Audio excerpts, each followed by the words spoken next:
미드도 볼만하지만 킹덤, 스위트홈 등 우리가 제작한 드라마, 영화가 더 재밌죠. 한참 넷플릭스로 앞서 언급한 시리즈물들을 좀 즐겨보던 때가 있었는데 종영하고 나니까 한동안 넷플릭스를 이용을 안 하게 됐는데요. 이용자들 시청 행태가 다 비슷한 모양입니다. 지난달 넷플릭스 월 사용 시간이 최저, 그리고 대신 슬기로운 의사생활 2를 빨리 볼 수 있는 티빙은 최대를 또 찍었다고 하는데요. 이 콘텐츠 경쟁력을 우위로 국내 토종 OTT들의 약진이 기대가 되고 있습니다. 잠시 후 관련 이슈 정리해드리겠습니다. 빅먼 1부 시작합니다.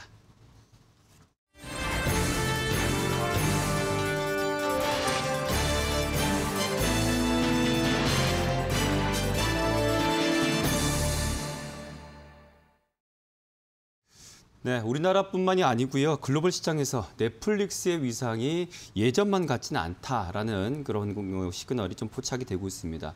이용자들이 눈에 띄게 감소하고 있다는데요. 자세한 소식 송주영 기자가 먼저 정리드리겠습니다.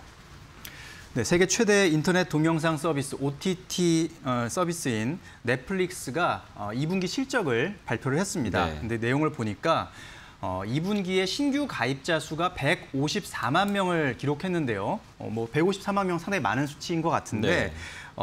분기 신규 가입자 수 기준으로는 넷플릭스 역대 최저치라고 보시면 되겠습니다. 네. 작년 2분기만 해도 넷플릭스에 신규로 가입한 사람의 숫자가 1,000만 명을 넘었습니다. 1,009만 명인데요. 지금 네.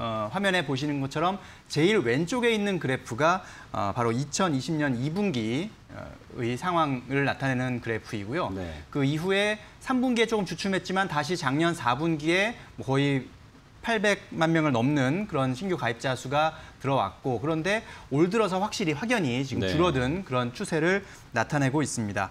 그만큼 거꾸로 얘기하면 가입할 만한 사람들은 이미 다 가입했다라고 또 해석할 수도 있겠습니다만 네. 어쨌든 그 증가세 추이가 많이 둔화됐다라는 것은 사실이고요.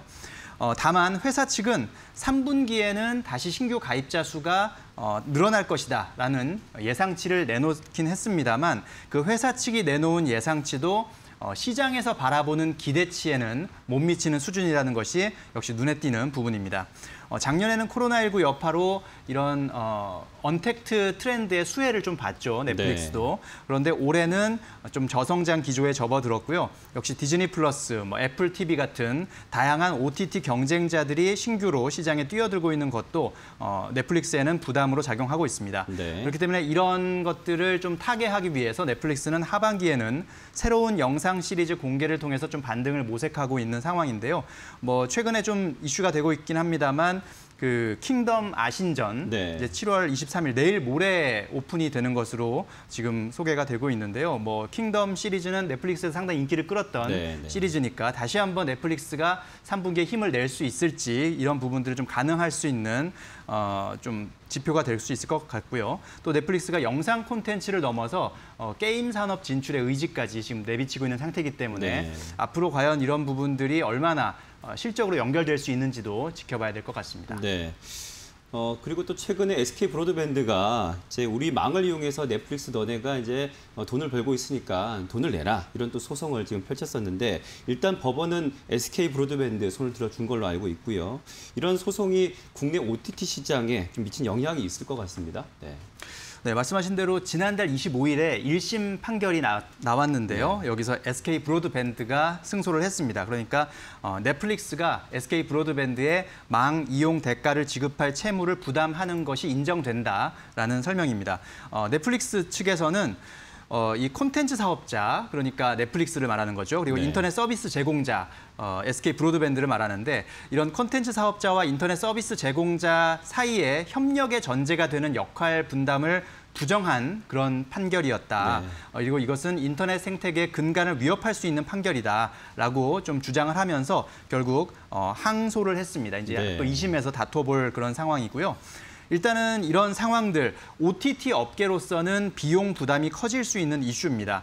지금 현재 네이버나 카카오 같은 국내 컨텐츠 사업자들, 그러니까 CP라고 하는데요. 국내 CP들은 망 사용료를 일부 내왔는데 넷플릭스를 비롯한 구글 이런 글로벌 CP들은 국내 사업장을 두고 있지 않다는 이유로 망 사업료를 내지 않고 있는 그런 상황입니다. 그런 상황에서 지금 이번 법원의 판결에 따라서 이런 것들은 향후에 뭐 디즈니 플러스를 비롯한 이런 다양한 또 글로벌 CP들, 글로벌 OTT들의 국내 진입, 추가 진입을 좀 지연시키는 그런 재료가 될 수도 있을 것으로 예상이 되고 있고요. 또 다른 측면으로는 결국은 뭐 이런 사업자들이 국내에서 영업을 할 수밖에 없는 상황이라면 네. 그 부담이 소비자한테 어느 정도는 전가되지 않을까라는 또 우려도 지금 나타나고 있는 상황입니다. 네. 이렇게 넷플릭스가 이제 성장이 둔화되고는 있습니다만 그 월 사용 시간을 보면 국내 OTT 기업들 그 사용 시간에 비해서 뭐 확연히 차이가 나기 때문에 아직은 조금 경쟁에 있어서는 조금 시간이 필요하구나라는 생각이 들지만 그래도 콘텐츠라든지 서비스 경쟁력에 있어서 우리 국내 OTT들이 지금 점점 약진을 하고 있는 분위기가 포착이 되고 있거든요. 그 얘기 좀 들어볼까요? 많이들 노력을 하고 있는 네네. 것 같습니다. 그래서 어떤 업체별로 어떤 플랫폼을 통해서 이제 콘텐츠들을 좀 선보이고 있는지 그 부분부터 좀 정리를 해볼 필요가 있을 것 같은데요. 일단 국내 OTT 가운데 좀 가장 많은 이용자를 확보하고 있는 곳이 바로 웨이브입니다. 네. 이 SK텔레콤의 옥수수라는 플랫폼 아마 기억을 그쵸, 하실 것 네. 같은데요. 이것과 지상파 3사의 푹이라는 그러한 플랫폼이 있었습니다. 이게 통합이 돼서 만들어진 곳인데 이 웨이브가 있고요. 이어서 KT에서 시즌을 선보이고 있죠. 그리고 LG U+는 U+ 모바일 TV를 선보이고 있습니다. 이어서 이 CJ ENM에서 이 TVN 등 콘텐츠 등 선보일 수 있는, 볼 수 있는 이런 티빙이라는 플랫폼을 갖고 있고요. 또 왓챠, 뭐 네이버 시리즈 이렇게 좀 다양하게 있다고 보시면 될 것 같은데 그러면 우리가 비교를 하기 위해서는 이 최근 넷플릭스 성장세 둔화와 관련해서 국내 OTT 업체로 이것이 유입이 이어졌냐, 많아졌냐가 결국에는 중요한 문제일 텐데 이 정부통신정책연구원 자료를 좀 살펴봤습니다. 봤더니 이 OTT별 이용률을 정리를 해봤는데요. 유료 가입자 기준입니다. 어떠한 그런 플랫폼을 가장 많이 이용을 하고 있나 봤더니 아직까지는 지금 보시는 바와 같이 유튜브와 넷플릭스가 좀 압도적이라고 볼 수가 있을 것 같습니다. 그리고 이어서 웨이브가 한 10% 정도, 그리고 티빙이 5% 정도로 집계가 되고 있는데 월간 활성 이용자 수로 봤을 때도요. 웨이브는 2월에 395만 명이었습니다. 그런데 5월까지 오히려 373만 명으로 주는 모습을 보였고요. 반면에 티빙은 같은 기간 동안 265만 명에서 334만 명으로 늘었습니다. 그래서 결론적으로 정리를 해보자면 반사 이익을 확실히 누리고 있다라고 말하기에는 아직까지는 조금 시기상조가 아닐까, 네네. 무리가 있다라고 이렇게 볼 수가 있을 것 같고요. 조금 더 장기적인 추세를 확인을 해봐야 할 것 같습니다. 그렇지만 국내 OTT들 열심히 주도권 경쟁에 굉장히 열심히 나서고 있는 모습인데요. 업체별로 뭐 콘텐츠 강화라든지 이런 부분을 열심히 노력을 하고 있습니다. 일단 SK텔레콤 같은 경우에는 이 오리지널 콘텐츠를 만드는 기획개발하는 스튜디오 웨이브를 또 출범을 했고요. 2025년까지 콘텐츠에 1조 원가량을 투자하겠다고 언급을 했습니다.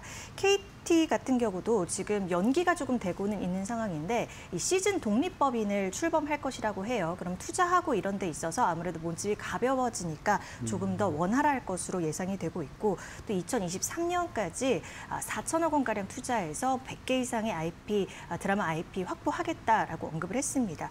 또 LG U+는 우리도 다뤘듯이 또 디즈니 플러스 또 협업과 관련해서 조금 좋은 소식이 있지 않을까라고 예상이 되고 있는 시점이고요.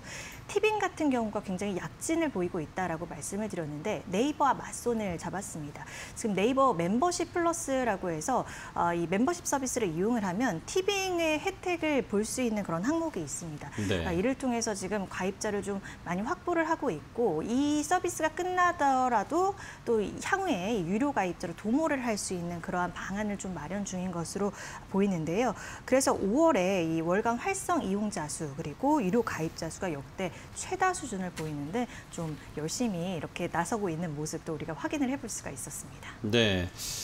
우리 또 증시 또 상황 특징들 보면 IPO 이제 상장을 앞둔 초대어들이 이제 일정이 있다 보니까 여전히 그 열풍이 식진 않고 있는데 OTT 관련 기업들도 상장 계획이 있는 것으로 알고 있습니다. 이해라 기자. 네, 일단 두 업체 정도로 좀 우리가 볼 수가 있을 것 같은데요. 웨이브가 상장 계획을 밝혔습니다. 2019년에 웨이브로 통합 출범을 하면서 작년에 이제 출범 1주년을 맞은 시점에 언급이 있었는데요. 2024년께 코스피나 코스닥 쪽에 상장 성장을 하겠다 이렇게 언급을 했고요. 그 시점이 되면 유료 가입자 수가 600만 명 이상이 될 것이다. 그리고 연매출도 5천억 원 이상을 달성할 것이라고 전망을 했습니다. 오리지널 콘텐츠 그리고 월정액 영화 서비스를 강화하고 독점 해외 시리즈 등 공격적인 콘텐츠 투자를 그 성장 요인으로 삼겠다고 언급을 했는데요. 특히 향후 이 3, 4년 동안 3천억 원 이상, 아까 권 앵커가 우리 콘텐츠가 재밌다 이렇게 얘기를 했는데 로컬 콘텐츠에 굉장히 힘을 쏟을 것으로 보입니다. 해외 OTT 업체와 차별화할 수 있는 요인이라고 아무래도 판단을 한 것으로 보이고요. 웨이브에 이어서 이 왓챠 가장 좀 빠르게 IPO를 하지 않을까 생각이 드는데 작년 IPO 주관사로 NH투자증권을 선정을 했습니다. 그래서 관련한 작업을 진행 중인 것으로 알려졌는데요. 2014년부터 해마다 연평균 2배 이상의 매출 증가율을 보이고 있어서 현재 굉장히 주목을 받고 있는 업체인데 상장 관련해서 질문을 던졌더니 아직 시기에 대해서는 미정이다 하지만 절차대로 잘 진행 중이다라고 관계자가 언급을 했습니다. 네, 자, 참고하시길 바라고요. 잠시 후 기업인 이슈로 돌아오겠습니다.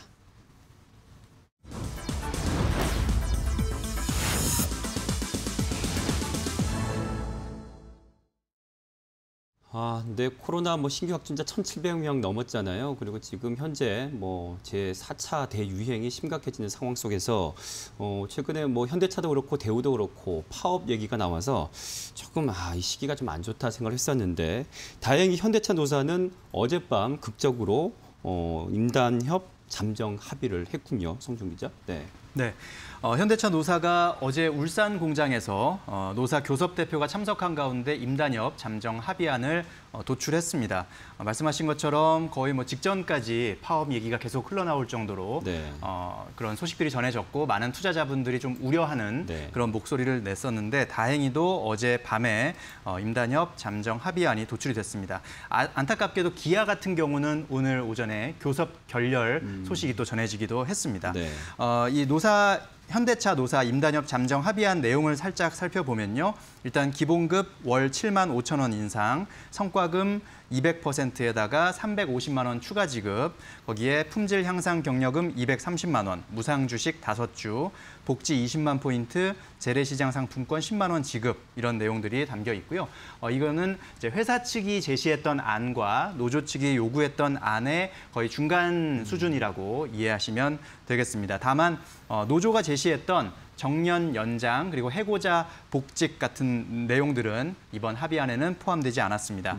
잠정 합의 배경으로는 역시 앞서 말씀하셨던 것처럼 지금 국내외 경제 상황이 어려운 상황 속에서 코로나19가 재확산하고 있고 또 자동차 업계는 지금 반도체 수급난을 겪고 있지 않습니까? 그러면서 자동차 산업의 위기가 좀 깊어지고 있는 것에 대한 우려를 하면서 거기에 인식을 같이 했다고 회사 측은 설명하고 있습니다. 네. 자, 이제 파업이라는 큰 고비는 넘었는데 앞서 말씀하신 반도체 수급난 지금 상황 어떻게 진행되고 있습니까? 일단 반도체 수급난 여전히 발목을 잡고 있다라고 표현하는 게 맞는 것 같습니다. 그 덕분에 노사 잠정 합의가 이루어질 수 있다고 또 볼 수도 있겠고요. 하지만 실적 측면에서는 역시 파업 못지않게 계속해서 부담이 되는 발목을 잡는 그런 요소가 될 수도 있습니다. 다만 하반기에는 반도체 수급 문제가 좀 완화될 것으로 기대가 되고 있는 상황입니다. 그렇지만 자동차 수요가 계속 지금 견조한 상황이고 또 차량용 반도체 부품 비중이 좀 늘어난 상황에서 이런 차량용 반도체 수급난은 당분간 이어질 수 있다는 그런 전망들이 나오고 있습니다. 최근에 한국자동차연구원이 보고서를 발간했는데 여기에 보면 차량용 반도체 수급난이 하반기에는 좀 점진적으로 회복세를 보이긴 하겠지만 내년까지는 지속될 것이다라고 전망을 하고 있습니다. 지금 화면에 보이시는 것처럼 글로벌 시장조사기관, 또 컨설팅 업체, 반도체 기업들, 그리고 자동차 OEM 업체들을 대상으로 반도체 공급난의 해소가 추정되는 시점을 물어봤더니 올해 말 정도에는 가능할 것이다라고 답한 기관도 있었고요. 하지만 대부분은 내년 이후에나 가능할 것이다. 내년까지는 반도체 공급난, 수급난이 지속될 것이다라는 답변을 한 상태여서 조금 하반기에는 조금 완화되긴 하겠지만 여전히 안심할 수는 없는 상황이다라고 볼 수가 있겠고요. 이것이 이제 좀 이해를 돕자면 기존에 이제 한 몇 개월 정도 어쨌든 공급이 좀 차질을 빚지 않았습니까? 반도체 네. 공급이. 그렇기 때문에 이게 다시 그 반도체 부품의 생산이 정상 수준으로 돌아온다고 해서 정상화가 아니다. 기존에 밀렸던, 지연됐던 그 물량을 소화할 수 있는 만큼의 추가 공급이 이루어져야만 정상화라고 표현할 수 있다라는 네. 것이 또 자동차 업계의 설명이었습니다. 네. 뭐 파업 얘기 나올 때 또 정의선 체제의 또 리더십 이 뭐 도마에 올렸었는데 다행히도 무분기로 지금 이어지게 돼서 다행이다는 생각이 들고 자 그러면 지금 현대차 실적을 좀 우리 챙겨볼까요? 지금 작년도 그렇고 올해 1분기까지 실적은 괜찮게 나온 것 같은데 매출도 영업이익도 어떻게 볼까요? 네. 네, 현대차가 정말 대단한 게 이렇게 반도체 수급난을 겪었음에도 불구하고 실적은 계속해서 작년도 그렇고 올해도 그렇고 네. 아주 좋은 실적을 지금 기록할 것으로 전망되고 있는 상황입니다. 지금 현대차는 내일 오후 2시 바로 이 뉴스인 이슈를 하는 이 시간에 네. 실적을 발표할 예정인데요. 네. 미리 한번 우리가 그 지금 실적 컨센서스를 살펴보면요. 네. 2분기 매출이 28조 9,710억 원 정도 예상되고 영업이익은 1조 9,072억 원이 지금 현재 컨센서스로 잡혀 있습니다. 지금 화면에는 영업이익만을 분기별로 지금 비교를 해봤는데 뭐 보시면 2011년 그러니까 다섯 번째 막대기부터가 이제 올해 1분기거든요. 네. 상당히 많이 개선된 작년 4분기부터 상당히 개선된 그런 움직임을 보이고 있고 올해 2분기에 더 좋아진다. 근데 뭐 3분기에는 조금 낮아지긴 합니다만 다시 4분기에 다 좋아지는 그런 전체적으로 2021년에는 영업이익 측면에서 상당히 견조한 그런 흐름을 이어갈 것이라는 전망이 나오고 있습니다. 역시 글로벌 판매가 호조를 보이고 있는 상황에서 평균 판매 단가가 많이 올라간 그런 모습 그리고 미국 중고차 가격 상승에 이 금융자회사의 실적이 상당히 아주 좋을 것이다라는 전망들이 복합적으로 작용하면서 실적이 좋을 것이다라고 예상이 되고 있고요. 하반기에 현대차 관련해서 관전 포인트는 미국 시장에서의 시장 점유율 경쟁이라고 보실 수 있겠습니다. 지금 뭐 제너럴 모터스나 포드 같은 글로벌 경쟁사들도 반도체 수급난을 똑같이 겪고 있는 상황인데 이런 상황에서 현대차가 이제 하반기에는 미국 시장에서 좀 승부수를 띄웁니다. 뭐 펠리세이드나 산타페, 투싼, 산타크루즈 같은 현지 생산 모델들을 적극적으로 더 투입할 그런 예정이고요. 또 제네시스와 아이오닉 5 같은 신차 투입도 본격화될 예정이기 때문에 이런 것들이 실제 시장 점유율을 얼마나 끌어올릴 수 있는지 어떻게 성적이 나오는지를 좀 지켜보실 필요가 있겠습니다. 어제까지 투자 심리를 좀 흔드는 가장 큰 요인이 파업 우려였는데 일단 파업 우려는 해소가 된 상황이고요. 물론 조합원들의 추인을 받는 절차가 남아 있습니다. 오는 27일에 이제 전체 조합원들을 대상으로 이 노사가 잠정적으로 합의한 이 내용에 대해서 어떻게 생각하는지를 조합원들한테 묻게 되고 조합원들이 찬성을 해주면 이제 최종적으로 완전히 마무리가 되는 겁니다. 현대차 노조가 2019년 그리고 2020년 2년 연속 지금 파업을 하지 않았는데요. 과연 3년 연속 무파업으로 종료를 할지 기대되는 상황이고 다만 앞서 말씀드린 것처럼 반도체 수급난 우려가 완전히 해소된 것이 아니기 때문에 이 흐름이 또 어떻게 진행되는지 전개되는지를 투자자 여러분들은 잘 살펴보시면 좋겠습니다. 어쨌든 올해 실적은 상당히 좋을 것으로 예상된다. 또 이런 것들도 결론적으로 살펴보시면 좋겠습니다. 네. 자, 올해 우리 상반기 증시 상황 보면 특히나 이제 의류 쪽, 패션 쪽이 보복 소비로 인해서 굉장히 그 상승률이 좋았거든요. 오늘도 지금 변동성이 심한 장세지만 의류 패션 업종들 굉장히 지금 빨간불을 켜고 있습니다. 특히나 F&F 눈에 띄네요. 관련 이슈 정리해드리겠습니다.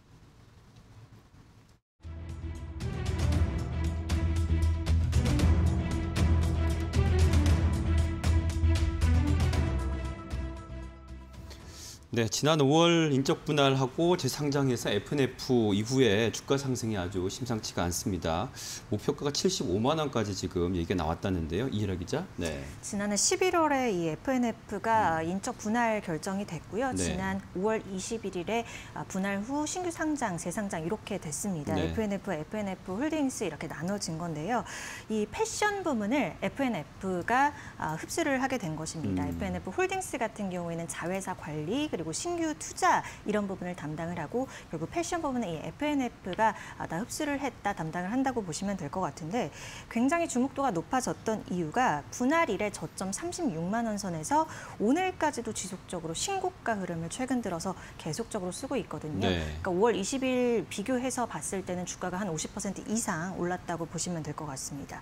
그래서 이제 증권사들도 굉장히 주목을 하고 있어요. 그래서 이미 5월쯤에 제시가 됐던 이 목표가 주가인 50만 원대는 훌쩍 넘어섰고요. 뭐 60만 원대까지도 나와 있는데 메리츠 증권이 이달 초쯤에 75만 원 선을 딱 내놨더라고요. 네. 여기에 하나금융투자도 54만 원 선에서 63만 원으로 상향 조정하는 움직임이 보였고요. 새롭게 좀 이 종목을 유의 깊게 봐야 된다라고 언급한 증권사도 있었는데 DB금융투자, 신한금융투자가 그랬습니다. 커버리지를 게시를 하면서 목표 주가로 65만 원 선을 제시했는데 오늘 주가가 뭐 60만 원까지 또 터치하는 모습이 나와서 또 향후 더 상향하지 않을까 이런 기대감도 나오고 있는 상황입니다. 뭐 이렇게 얘기를 들어보니까 FNF의 브랜드 중에 MLB도 있고 막 있잖아요. 잘 아시죠? 중국 시장에서 엄청나고 네. 그 보따리 상인들이 막 맞아요. 쓸어가고 뭐 이런 분위기라고 하더라고요. 맞아요, 이런 맞아요. 것들이 이제 주가 상승 배경이 아닐까라는 짐작을 하게 되는데 투자 포인트 좀 짚어볼까요? 네, 맞습니다. 말씀해 주셨듯이 패션 사업 부문을 굉장히 집중을 하고 있는데 그렇다면 보유하고 있는 브랜드가 무엇인지를 살펴볼 필요가 있을 것 같은데요. 이 MLB와 MLB 키즈 그리고 한때 굉장히 유행을 했었던 이 롱패딩으로 잘 알려졌던 네네. 디스커버리도 네네. 성장세가 뛰어나게 나타나고 있다고 합니다. 이 브랜드들이 결국 이 패션 업계에서 한 몫을 한다 이렇게 보시면 될 것 같은데요. 이 때문에 실적도 연결이 돼서 좋게 나오고 있습니다.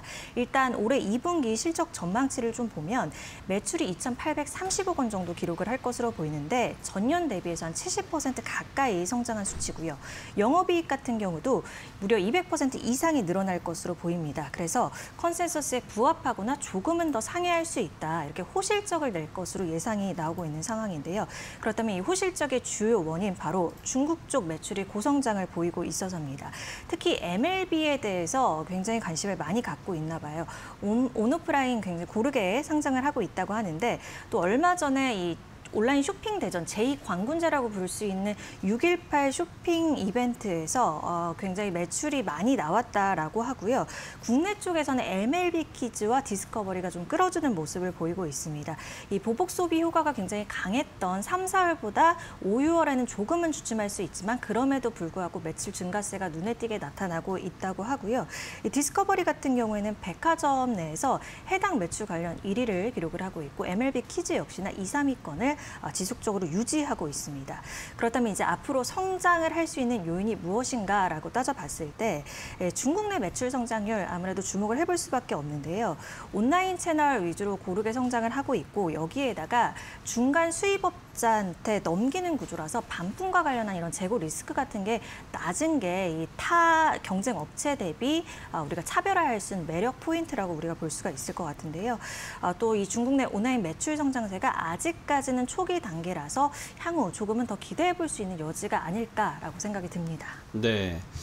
요즘 뭐 SNS를 보면 MZ세대의 골프 사랑 충분히 느껴지고요. 또 특히나 의류 쪽에서도 보면 골프 의류 쪽 기업들이 또 상승 탄력이 더 있어 보이던데 또 FNF가 테일러메이드 인수전에 또 지금 참들에 뛰어든다 얘기가 있네요. 만능 스포츠맨이라서 아실 것 같은데 네. 이 세계 3대 골프 업체가 있습니다. 타이틀리스트, 캘러웨이 그리고 네. 말씀해 주신 테일러메이드까지. 테일러메이드 네. 이렇게 3대 골프 업체인데 이 타이틀리스트는 이미 휠라우 홀딩스가 자회사 통해서 좀 운영 중인 곳이고요. 맞아요. 좀 비슷한 모습으로 전개가 되지 않을까라고 우리가 생각을 해볼 수 있는 시점인 것 같습니다. 전일 이제 소식이 전해진 건데요. FNF가 이 테일러메이드 인수를 위한 작업에 전략적인 투자자로 참여를 한다. 결국 지분 한 49% 상당을 4천억 원 정도 이제 취득을 한다. 이런 모습을 우리가 볼 수가 있는 건데요. 이 테일러메이드가 이제 향후 주식 시장에 상장될 가능성이 높다고 지금 보여지고 있습니다. 이 FNF가 그래서 향후 이 테일러메이드에 대한 조금 지배력이나 경영권을 갖게 되면서 향후 상장성을 조금 더 우리가 고려를 해볼 수 있다라는 부분이고요. 또 이 FNF가 골프업체를 안 가지고 있었는데 이를 통해서 한 10%씩 매년 성장을 하고 있는 골프 의류를 통해서 조금 더 성장성을 강화하는 측면이 있지 않을까 기대를 해볼 수 있습니다. 네. 요즘 우리 시장은 뭐 일반적인 공식이 많이 깨진 그런 시장이 되고 있는데요. 예전에 여름 되면 의류주는 좀 소외됐던 게 네. 사실이었는데 이런 분위기가 계속될지 좀 투자 전략 짚어볼까요? 우리 업종이 상반기부터 큰 성장세를 보인 업종 중에 하나였습니다.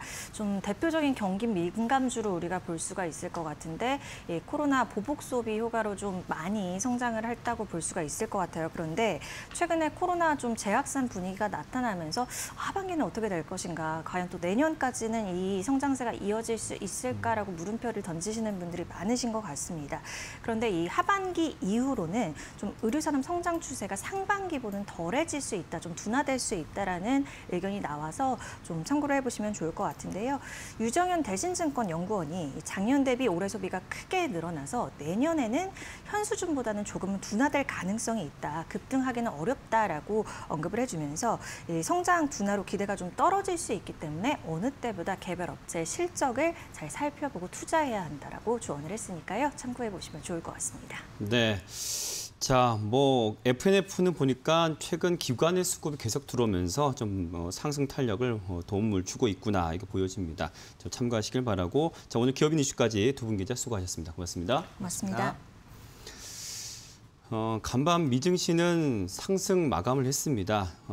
너무 이제 많이 빠졌다 생각이 들었던 부분이 있겠죠. 그래서 다시 이제 매수세 들어오면서 3대 지수 모두 상승 마감을 했는데 코로나의 영향이 조금 이 정도면 됐지 않았나 심리가 아마 안전자산 선호 심리로 좀 바뀐 것 같아요. 그러면서 우리 시장에서는 외국인과 기관 매도세가 계속되면서 코스피 전일에 비해서 0.3% 지금 빠졌습니다. 장 출발은 상승 출발은 했지만 지금 장 진행되면서는 지금 하락 반전하는 모습인데요. 현재 3,222선에 거래가 되고 있고, 코스닥 또한 지금 개인들이 순매수세를 좀 올려주고 있지만 여전히 외국인과 기관의 매도세 강한 것 때문에 현재까지는 0.01%, 좀 소폭입니다만 방송 시작하기 전만 해도 사실 상승불을 켰었는데 이렇게 하락 반전하는 모습입니다. 1,043선에 거래되고 있네요.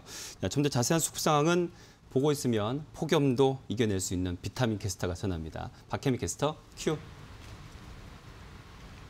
네, 오늘 시장은 전강 후 약의 장세라고 할 수 있겠습니다. 이 4거래일 만에 빨간불을 켜지나 이렇게 싶었는데 조금 아쉬운 하루라고 할 수 있겠는데요. 거래소 먼저 확인해 보시죠. 네, 오늘 시가 3,251선에서 들어왔고요. 바로 오늘의 고가 3,252선을 터치를 했습니다. 그 이후로 계속해서 바닥을 만들고 현재 3,220선에서 하회하는 움직임이 포착이 되고 있습니다. 현재 0.3% 내리면서 3,220선에 걸쳐있는 흐름 포착되고 있습니다. 수급도 바로 확인해 보겠습니다. 네, 외국인은 4거래일째 시장에 복귀를 하지 않았습니다. 지수의 하락과 발맞추고 있는데요. 코로나 확산으로 선진국과 신흥국의 격차가 벌어지면서 매도에 나서고 있다는 분석이 나오고 있습니다. 현재 외국인은 4,200억 원의 매도세가 집계가 되고요. 개인이 4거래일째 담아가면서 큰 폭의 하락은 막고 있는 모습 포착되고 있습니다. 코스닥도 바로 확인해 보겠습니다. 네, 코스닥은 개장하자마자 0.8% 튀어 올랐습니다만 그 이후로 상승분을 반납하고 보합권에서 움직이고 있습니다. 오늘 빨간불이 들어올 수 있을지 조금 주목해 보셔야 될 것 같은데요. 현재 보합권에서 움직입니다. 1,043선에서 거래되고 있습니다. 수급도 바로 확인해 보시죠. 네, 거래소와 발맞추고 있습니다. 개인 4거래일째 매수를 하는 모습이고요. 기관이 오랫동안 시장의 모습을 드러내지 않았습니다. 기관이 10거래일째 매도 우위를 보여주고 있고요. 현재 매도 물량 많이 늘어나고 있는 모습 포착되고 있습니다. 특징주 바로 확인해 보겠습니다. 네, 코로나 확진자 오늘 1,784명을 기록하면서 기록을 다시 한번 깼습니다. 15거래일째 1,000명대를 기록하는 모습인데요. 이에 따라 관련주들의 빨간불은 꺼질지 모릅니다. 이 안에서 순환매가 돌아가고 있다고 보시면 될 것 같은데 오늘은 원격 의료 관련주가 오늘장에서 주목을 받고 있습니다. 이 라이프 시멘틱스는 국내 최초로 메타버스 원격 진료 사업을 하고 있습니다. 이런 점이 모멘텀이 되면서 14%의 오름세를 보여주고 있고요.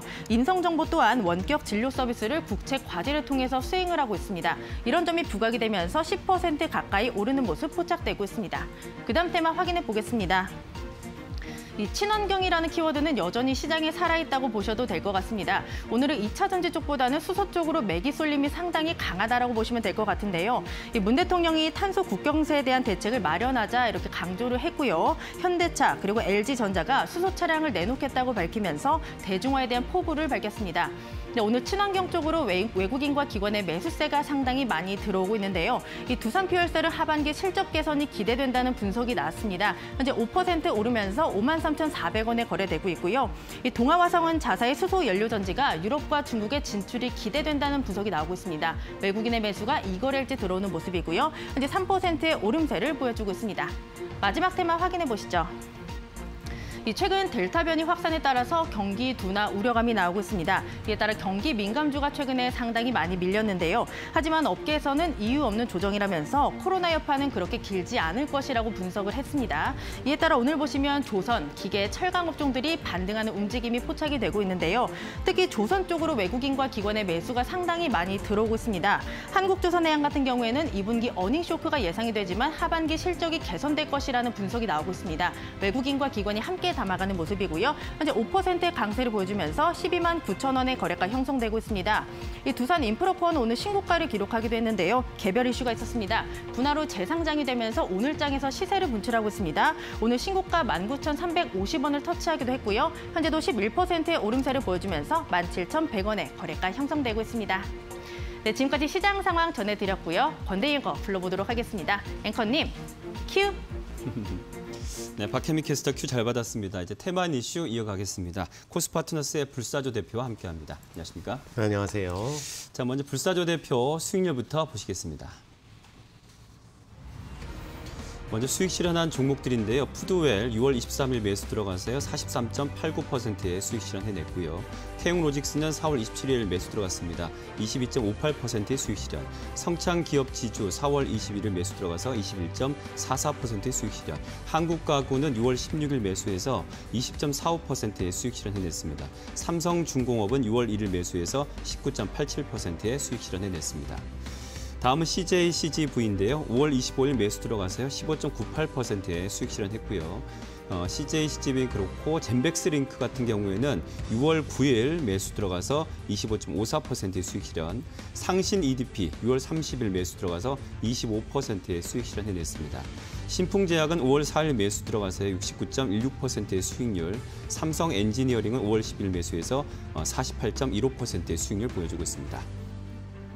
다음은 스카이라이프인데요. 5월 25일 매수 들어가서 27.52%의 수익률. 알루코는 4월 28일 매수 들어가서 24.74%의 수익률. 대웅건설 5월 18일 매수 들어가서 22.77%의 수익률. DY는 5월 12일 매수 들어가서 19.45%의 수익률 보여주고 있습니다. GS글로벌 6월 2일 매수 들어가서 10.37%의 수익률 보여주고 있습니다. 다음은 SK바이오사이언스인데요. 5월 26일 매수 들어가서 10.19%의 수익률. 일진홀딩스 6월 16일 매수 들어가서 9.04%의 수익률. 유안타증권 6월 1일 매수 들어가서 8.58%의 수익률. 유진투자증권 5월 4일입니다. 매수 들어가서 6.15%의 수익률. 아진산업은 6월 16일 매수 들어가서 5.82%의 수익률 보여주고 있습니다. 다음은 대림제진인데요. 6월 15일 매수 들어가서 5.22%의 수익률. 대한해운은 6월 30일 매수 들어가서 4.97%의 수익률. 한익스프레스 7월 20일 매수 들어가서 3.73%의 수익률 보여주고 있고 풍강은 6월 8일 매수 들어가서요. 3.35%의 수익률 보여주고 있습니다. 다음 한국프렌즈인데요. 7월 6일 매수 들어가서 1.81%의 수익률, 미래나노텍은 7월 13일 매수 들어가서 1.73%의 수익률, 끝으로 한일사료입니다. 6월 8일 매수 들어가서 1.53%의 수익률 보여주고 있습니다. 오늘 시장도 아주 출렁출렁 되고 있습니다. 코스닥은 이렇게 빨간불, 파란불을 왔다 갔다 하고 있고요. 어쨌든 양시장은 외국인 기관은 매도세로 지금 시장에 좀 하방 압력을 주고 있습니다. 미증시하고는 조금 다른 분위기인데 미국에서 투자자들은 이게 코로나의 델타 변이에 대한 우려를 조금은 그래도 좀 이겨내는 듯 보이지만 그래도 안전자산도 선호하는 모습도 보여지고요. 네. 우리 시장 이번 주 계속 이렇게 좀 갈 것 같아요, 그렇죠? 네. 일단은 지금 현재 구간에 대해서 좀 설명을 해드려 보면 네. 현재 많은 외국인의 매도도 있습니다. 그리고 좋은 종목들이 최근에 거의 지금 시장에서 움직이질 않고 있어요. 거의 다 떨어지고 대다수가 하락을 하고 있습니다. 지수가 최근에 조금 유지됐던 부분들은 몇몇 뭐 코로나 관련주, 몇몇 뭐 비대면 관련주, 몇몇 뭐 탄소 배출 관련주 이런 뭐 관련주들이 최근에 좀 올랐지만 정상적인 종목들은 거의 다 하락을 하고 있는데 지금 위치 자체가 네. 정말 다 아까운 자리에 있는 종목들이 많은 것 같아요. 그럼 보통 우리가 주식 투자하다 보면은 항상 여기서 이제 걱정이 되는 것은 막판에 또 한번 훅 했다가 V자로 막 올라가는 경우가 간혹 있습니다. 그래서 이 구간에서는 조금 뭐 내가 뭐 비중에 대한 이런 조절을 할 수는 있어도 다시 올라갈 수 있다고 생각이 드는 종목들에 있어서는 이번에 조금 거래량 없이 하락하는 종목들은 뭐 담는 기회가 아닌가 생각이 들고 있습니다. 그러니까 뭔가 이슈가 있어서 급격하게 빠지는 종목 말고는 지금 좋은 자리에 있는 종목들을 모아갈 필요가 있겠다고 말씀드리겠습니다. 네. 자, 우리 포트에 있는 종목들 하나하나 에이스 들으면서 시장 얘기 좀 더 하겠습니다. 어떤 종목부터 갈까요? 자, 오늘은 이제 증권주부터 한번 해볼게요. 네. 자, 유진투자증권부터 보겠습니다. 여기서 이제 증권주에 대한 전체적인 흐름이 중요한데 이 유진투자증권이 거래량 없이 좀 많이 떨어졌는데 현재 구간에서 앞으로 올라갈 수 있는 그런 정도의 지금 조정이 나왔습니다. 거의 다 나왔다고 보여지고 현 구간에서부터는 빠질수록 모아가고 또 예를 들어서 단가가 높으신 분들은 한번 단가 낮춰볼 수 있는 기회가 아닌가 생각이 들고요. 올라가면 전고점 이상 충분히 갈 수 있다고 생각하는 종목이고 유한타증권도 마찬가지입니다. 오늘 거래량이 나와서 한번 윗꼬리를 달아준 것 자체는 굉장히 긍정적으로 저는 보고 있어요. 네. 한번 이렇게 해준 것 자체는. 유한타증권이 연말로 갈수록 굉장히 강해질 수 있는 증권 중에 하나라고 저는 생각을 합니다. 그다음 알루코 보겠습니다.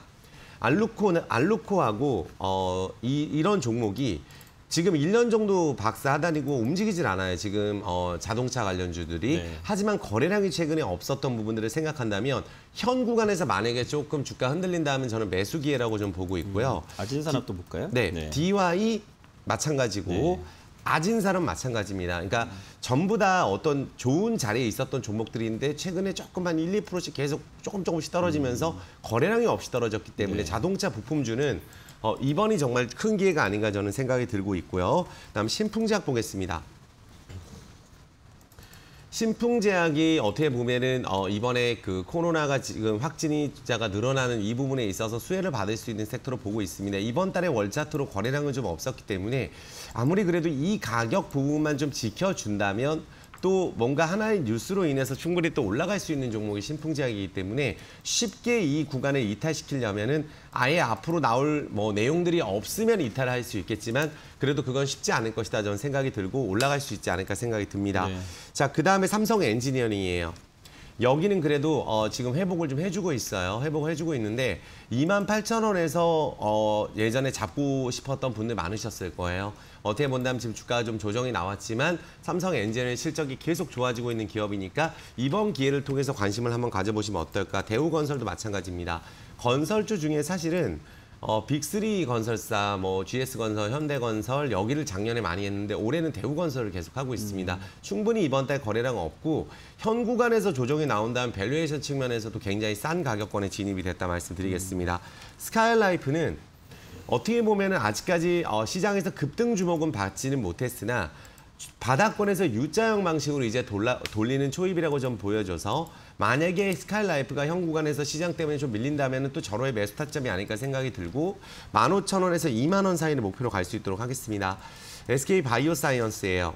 SK바이오사이언스는 또 어제 또 기대가 됐었던 자리인데 오늘 약간의 조정은 좀 나오고 있지만 좋은 자리에서 거래하고 있다. 백신 관련주로서 시총 최상위주기 때문에 네. 크게 변동은 없을 거다 좀 생각이 듭니다.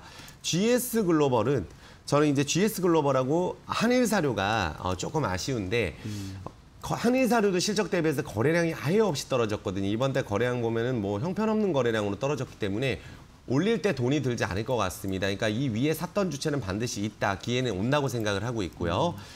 GS글로벌은 저는 이 종목이 이제 3,300원이 아니라 한 4,500원 정도도 보는 기업이기 때문에 이번 기회를 통해서 이 구간에서는 저는 적극적으로 봐야 되는 종목이라고 말씀을 드리겠습니다. 중소형주는 또 오를 때 한 번에 오르기 때문에 그다음 풍강 마찬가지입니다. 지금 현재 위치 자체가 굉장히 좋은 자리에서 거래를 하고 있어요. 6,000원 이상 목표로 볼 수 있도록 하겠습니다. 대림제지 마찬가지예요. 제지 업종 중에 가장 실적이 좋은 기업이니까 아세아 제지와 함께 한번 보유해 볼 수 있도록 하겠습니다. 그다음에 일진홀딩스는 지금도 저는 일진 다이아도 지금 최근에 좀 눈이 가고 있거든요. 일진 다이아를 가지고 있는 기업이면서 일진 전기가 정말 최근에 폭등을 했습니다. 그리고 일진 파워가 급등을 했는데 지주회사 쪽으로 봤을 때 일진 홀딩스가 아직 오르질 않았어요. 그래서 지금 현재 일진홀딩스의 위치상으로 봤을 때는 뭔가 한번 움직일 수 있는 맥점에서 거래하고 있기 때문에 한번 시세가 나오면 쉽게 전고점 넘지 않을까 좀 생각이 듭니다. 네. 지금도 한번 보셨으면 좋겠고 대한해운도 마찬가지예요. 이 가격권은 정말 싼 가격인데 조금 확인을 하고 싶으신 분들은 3,400원에서 400원권 돌파가 됐을 때 적극적으로 관심 가지시면 되겠습니다. 한국 프렌지 요거는 일단은 떨어지고 있는데 이 자동차 부품주 중에 사실 제일 좋은 기업인데 아마 이 종목도 매수세가 금방 들어오지 않을까 생각이 듭니다. 여기는 만약에 122평이 이탈되면 조금 다른 종목으로 교체를 하겠지만 사실 똑같은 위치에 있기 때문에 이 종목도 문제 없다 보여집니다. 미래나노텍 마찬가지입니다. 미래나노텍도 좋은 자리에서 거래하는 종목이라고 판단이 되니까 시장 때문에 최근에 신고가 위치에서 지금 조금 떨어지는 거라고 보시면 될 것 같아요. 그래서 올라가게 된다면 충분히 실적 대비했을 때 저평가 기업 맞다 말씀드리겠습니다. 네, 뭐 미래나노텍까지 에이스를 해주셨고요. 뭐 알루코, DY, 아지산업 등등 자동차 부품주 시가는 반드시 온다. 그래서 요즘 저가 매수 기회일 수 있다는 점 기억하시기 바랍니다. 자, 오늘 장 뜨거운 테마죠. 바로 공개하겠습니다.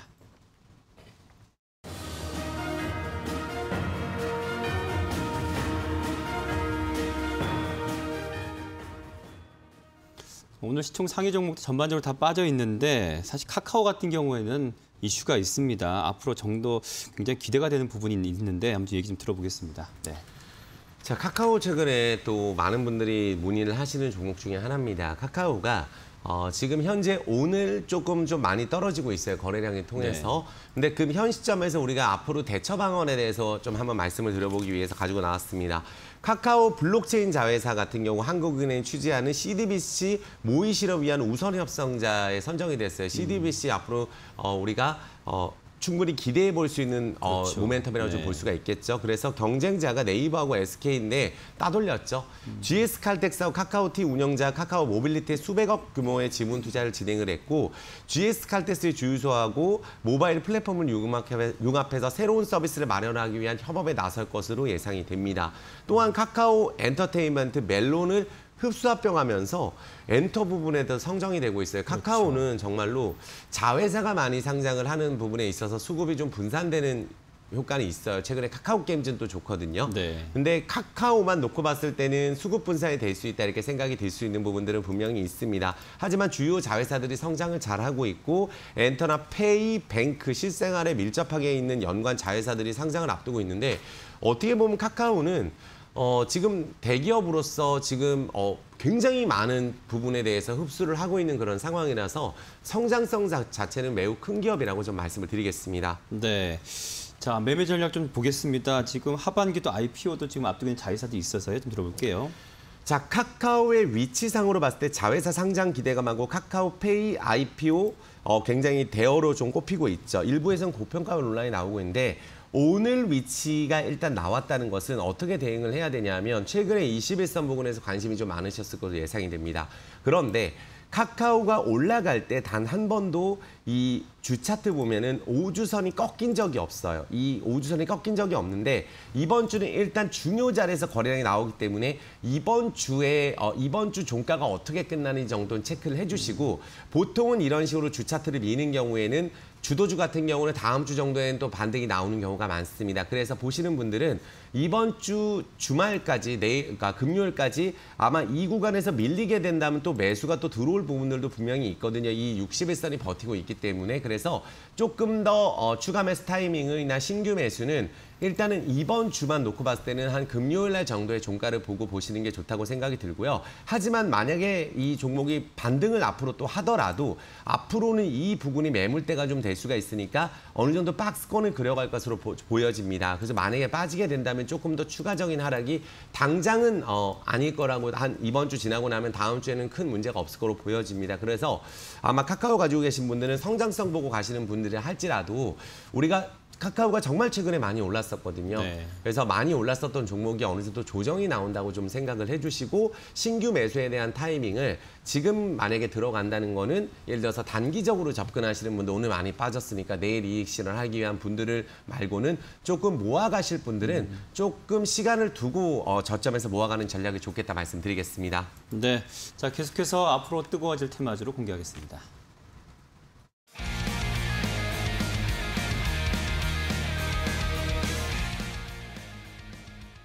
네, 앞서 뉴스 이슈에서 다뤘지만 지금 뭐 넷플릭스는 사용 시간 줄고 우리 토종 OTT들은 사용 시간 늘고 이렇게 좀 분위기가 콘텐츠 쪽에 집중이 되고 있는 것 같습니다. 좀 얘기 좀 들어볼게요. 자, 일단 뭐 최근에 시장에서 올라가는 종목을 사실 볼 수밖에 없습니다. 조금이라도 좀 올라서 이 시장에서 시장보다 좀 강한 종목을 좀 보실 분들, 이 안에 이 미디어 컨텐츠 관련주 안에서 조금 움직이는 걸 볼 수 있도록 하겠습니다. 컨텐츠에 대한 경쟁이 심해지고 있죠. 네. 지금 포탈에 있는 스카이라이프도 컨텐츠 관련주라고 그렇죠. 보시면 될 것 같아요. OTT 서비스를 중심으로 가입자 수가 증가하고 있는데 뭐 넷플릭스가 유료 가입자 수가 폭증했다가 조금 줄어든다는 이야기가 나오고 있지만 네, 네. 어쩔 수 없이 지금 현재 비대면 관련주들이 움직일 수밖에 없는 모멘텀이 분명히 있고 공격적인 한국 콘텐츠 개발 이어갈 것으로 보고 있고 CJ ENM도 대규모 투자를 하고 있습니다. 그래서 OTT 업체들 같은 경우에 자체 콘텐츠 제작을 본격적으로 나서고 있기 때문에 경쟁력을 확보할 것으로 예상을 하고 있습니다. 네, 이쪽 업종도 종목별 장세가 펼쳐지고 있는데 그래도 주요 제작사들의 흐름은 좋습니다. 네. 자, 일단 차트를 하나씩 보면은 초록뱀 미디어 일단은 오늘 같은 날에도 조금 주가가 우상향하는 것으로 봤을 때 네네. 시장하고 상관이 없는 것으로 좀 보여지고 CJ ENM은 좀 대형주다 보니까 대형주의 연동이 좀 되는 것 같아요. 그리고 뭐 웹툰 시장 성장되는 뭐 대원 미디어도 있습니다. 네. 대원 미디어는 사실 가격권을 좀 지켜주고 있고 아직 숨고르기 장세에 좀 있다 보여지고 DNC 미디어가 사실 이 관련주로서도 좋은 기업입니다. 그래서 이런 종목들이 앞으로 이제 콘텐츠 관련주로 봐야 될 종목이 아닌가 생각이 듭니다. 네, 혹시 이 안에서 그럼 우리는 어떤 종목을 지켜볼까요? 저는 이 안에 있는 종목 말고 새로운 종목으로 버킷 스튜디오를 버킷 한번 스튜디오. 잡아볼 네. 수 있도록 하겠습니다. 우리가 이제 사실 주가가 어제보다 오늘 많은 거래량으로 일단은 주가가 올라주는 모습을 주목해 볼 수밖에 없고 최근에 좀 거래량이 증가되는 모습, 실적 개선되고 있는 모습에 좀 주목을 해보겠습니다. 스마트 디바이스 기반을 중심으로 한 영상 콘텐츠를 제공하는 회사인데 뭐 문자 천국, 문자 사랑 등 서비스를 제공하는 디지털 비즈 사업 부분에서 경기 변동성에서는 크게 민감한 섹터가 아니라고 보여지고 신사업 성장 기대감이 높아져서 최근에 뉴스가 좀 많이 나오고 있습니다. 라이브 커머스 시장 진출을 했고요. 뭐 언택트 수요 증가로 사실 여기도 언택트 관련주라고 보시면 될 것 같아요. 그래서 지난 3월에는 라이브 방송 시작해서 2분 만에 에어팟 프로 제품이 완판이 됐죠. 그래서 뭐 이 라이브 커머스 사업 부분의 실적을 견인할 것으로 보고 있어서 실적이 개선되고 있고 뭐 구매 전환율, 이커머스 구매 전환율보다 뛰어난 성과를 보여주고 있으니까 새로운 사업에 대한 성장성을 보고 이 종목을 한번 주목해 볼 수 있도록 하겠습니다. 네, 매매 전략 어떻게 갈까요? 자, 일단 월 차트부터 보면은 네.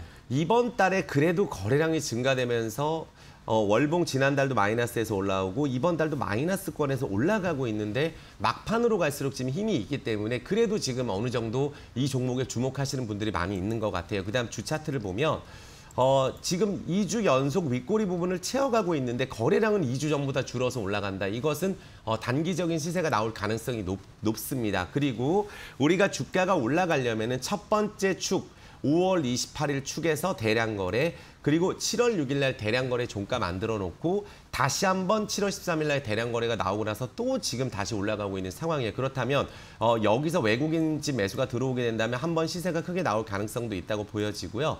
일단 목표가 자체를 한 3,000원 언저리까지 일단 볼 수 있도록 하겠고요. 네. 일단 일단 전고점 돌파가 좀 유력시 되고 최근에 거래량이 많이 나왔기 때문에 한번 전고점을 돌파하러 가지 않을까 생각이 들고요. 손절가 자체를 한 2,200 조금 머니까 한 2,350원 정도로 볼 수 있도록 하겠습니다. 네, 손절가 2,350원, 자막과 조금 다르니까요. 이거 참고하셔서 접근하시기 바랍니다. 자, 오늘 테만 이슈 코스파트너스의 불사조 대표 함께했습니다. 고맙습니다. 감사합니다.